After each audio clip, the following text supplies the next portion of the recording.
What's cracking, everybody? Welcome back to the channel. New video. Once again, those of you that haven't already, do me a favor, go check out Food and Fallons. Subscribe to that channel. Also, thank you guys that saw the community post that I put up and that went over and subscribed to Chicano Biker. Damn, I hope that's the name. My bad. Go to the community post. I apologize, because he has a clothing line that he has, Chicano style bikers, and he sent me some clothing from there. Damn, I can't pull it up right now. Go to the community post. My bad, guys. Now to the video. Again, I know it's late, but it seems like the later ones, maybe the later time is what you guys like more. I don't know.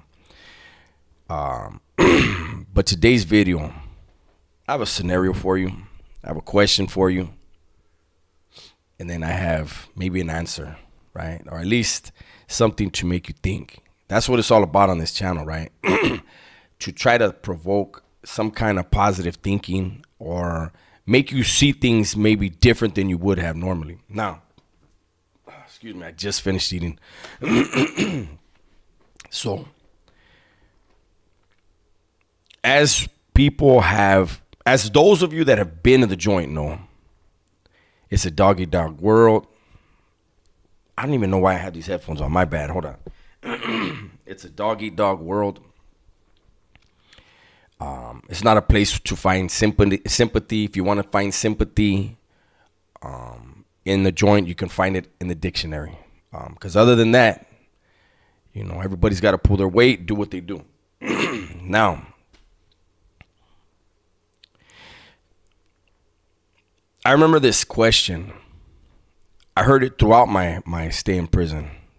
More in the beginning, but vatos would ask, like, hey, if your dad or like your brother, somebody that close, your dad or your brother was on the yard with you and he got crossed up or he fucked up on the yard and they decided that he had to get moved on, would you whack your own dad or brother? And every time I heard that question asked, the vatos would usually answer, I would do it. I wouldn't want anyone else to do it because I know they don't give a fuck and they'll try to kill him. At least if I move on him, I'm not going to kill him. He's going to get removed from the yard, but I'm not going to kill him. And, there's the whole, when you get involved in certain things, that thing takes precedence.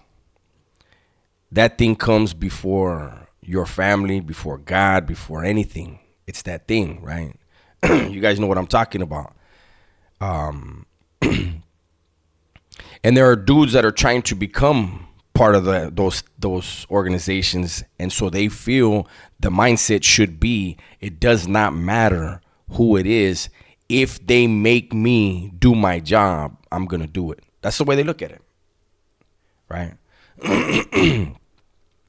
So I'm going to ask you guys right now, those of you, we're going to take a second to pause this and just think about it. If you were on a yard, if your dad or your brother showed up and he had an issue coming, would you whack him? Would you try to kill him, or would you just try to remove him from the yard, or what would you do? Okay, now let's get into a view of this. Okay, this same question was posed in the shoe, and there was a legend, right? I know some people don't like that I use that word. I just try to keep it respectful. And when I refer to legend, everyone in every one of the factions, you can refer to them as legends. I'm talking about a specific group. And he was in there and he was listening, right? And he heard one vato ask the other one, what would you do? And he was like, I'll whack him. But because there's a legend there, he didn't say, I will do it because I won't kill him. But he was like, I'm going to whack him, man. I'm not going to let nobody else hit him. And there was an individual in that pod that that legend was lacing up. See, because this is before the whole flood of cell phones, and this was when you actually had to put in work and make yourself known that way through work to be in their presence. Before the cell phone thing, where if you just had a good mouthpiece, you know. But anyway, so this was during that time. So when it was that way, and the legends were still remaining in the shoe, they wanted to make sure if they're going to pull you under them, and they're going to have you thinking, reacting the way that they would, so that they can have some confidence in you. When you go somewhere, I laced this vato for 2 years straight. Almost every day I talk to this vato. Shot him Wilas. How would you respond to this? You get an understanding and you think like that individual. Okay. So that legend was lacing somebody up, and he told him, hey, you hear that conversation? And he was like, yeah. And he told him, listen, Holmes, any vato that's willing to move on his own brother, move on his own father, is somebody I would never trust for a second. That vato don't realize, in my eyes now, I'll never trust that motherfucker. If your dad or your brother has to go, he has to go. But why would you, as his son or his brother, try to impress other people like this is how dedicated I am? That's how disloyal you are. Now, that was just one person. That was one legend. There's going to be other legends that are going to think different. That is the dynamic of prison in California. They each have a different way of looking at things. There's so many ways that things can play out. But at the end of the day, you know, the way I was schooled is this. A man's heart is never going to lie to him. Period. Don't worry about trying to impress someone else, because you won't. Especially if it's with words. In there, and nothing, you can't win when you do. If you get caught up in a situation like that, your best bet is to not even want to be on the yard with your dad or your brother, right? You know, and then I'll talk about how I remember in prison hearing conversations with dudes that were solid as a rock.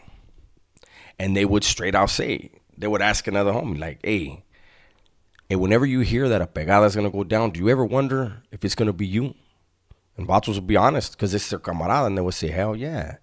You never know who's going to fucking get whacked around here nowadays. That's prison. You know, when, you know, that rapper talked the other day, you know, he didn't go into details, and I respect that, but there's dirty politic, and I've touched on it before. A dude can get pencil whipped, get dirty politicked. He ain't never done nothing wrong. And you see two dudes on him punching holes all over his whole fucking body. Again, I'm kind of like focused right now. You know, I'm always respectful in what I talk about. I don't mention names, but I do want to just have a little bit more focus on trying to just get people to understand, man. It's over. The criminal world is not where it's at, man. Right now, the world's upside down. There's so much shit that's so strange in the world. Why would anybody even want to fucking be in the streets now? Believe me, I get it, because I know my issues, my broken home, and the beat downs at home led me to believe a certain way, which led me to the streets. And I know that kids are still going through that, man. But I would think that at some point, you know, we've been doing this for so long. There's barrios in LA that are fucking over 100 years old, man. You know what I'm saying? There's barrios in San Diego that are old as hell. There's barrios in Orange County. Like, there's old ass barrios all over up and down California. How come we haven't figured out how to break the cycle? Because I know everybody that I met in there, that I respected in there, not one of them wanted their son or their daughter to fucking follow in their footsteps. They didn't want them to be in the streets banging. They didn't want them to pick up a habit, and they damn sure didn't want them to pick up a life sentence. So that's kind of like where my focus is right now, and why I'm telling some of these stories, man, because I want people to see That's not where you want to be. Especially if you're in your 30s or 40s and you're still fucking rolling the dice. You catch a life sentence at 30 or 40, it's a wrap. You know, the way it used to be, you catch it out, you're going to die in prison. They got all these incentives now. You catch a life sentence when you're 30, 40, 50 years old, Holmes, it's done. You're right there, watch you. We ain't going to see you. Not no more. It's over. And that's your fault. You knew better. So that's my video for today. Hopefully you guys enjoyed it. You know, it's a mixed bag. Yesterday I did a video and it was about 18 minutes long. And there were some comments, why you take so long? Just get to the point. And I'm gonna be honest, I just start blocking that shit. I help you. You know what I mean? Oh it took too long. Let me get you out of here then. And then I got other people that are like, how did I just watch a fucking almost 20-minute video and it felt like 5 minutes? That means that we're invested in it. I'm not for everybody. I'm not gonna be everybody's cup of tea. But I'm trying to help your kids. I'm trying to help you. I'm trying to help your family. So that's all I can do. With that said, everybody, please be safe, be smart, and tell the ones you love that you love them, right? I'm out.